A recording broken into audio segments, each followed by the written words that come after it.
Who the fuck did I marry? New update. Today is Monday, February 26, 2024. Earlier today, Legion's older brother, Chris, reached out to my friend, Tracy Tripp, an attorney here in Metro Atlanta. He called her firm to ask how he can get in contact with me. Tracy, being the friend that she is, basically had the attitude of, I don't know you. You're going to have to verify. Remember, trust, but verify. Chris did exactly that. On the phone, he verified, because I was on speakerphone when she called me, that he was in fact the older brother. I felt comfortable. I called him from my personal phone. I called him at 2:16 p.m. Eastern Standard Time. He and I spoke, and there were two things that he asked for me to clear up. Here it is. Number one, Legion's mother passed away first. His father passed away a few years later. It was at the father's funeral that Legion brought his ex-wife, and apparently there was an altercation of some kind between Legion and his older brother. They have not seen each other since the father's funeral. The information that I initially gave in my 50-part series was that they have not seen each other since the mother's funeral. So I want to clarify, they have not seen each other since the father's funeral.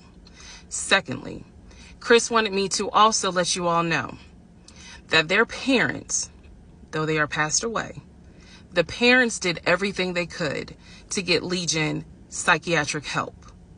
At one point, they were taking him to different therapists and psychologists. He's been diagnosed as a kid with both bipolar and schizophrenia. I did not know this.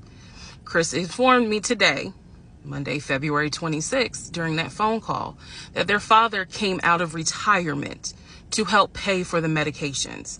And as Legion got older, he refused to take them. Did not know that. I say all this to say that Chris gave me permission to go ahead and relay this message to everyone to clear up some things that were said in the 50-part series. He also had a message for me. He said, we support you. The family is not mad at you. We've known how he is for years. You can expose that motherfucker. So thank you, Chris. I told him I would make this video to clarify exactly what he said. And he told me that if you or any friends know the family personally up in Philly, Chris has a message for you. The captain is loose. Apparently you all should know what that means if you know the family. I say all this to say again, I take responsibility and be accountable for the series that I put out, that 50-part series.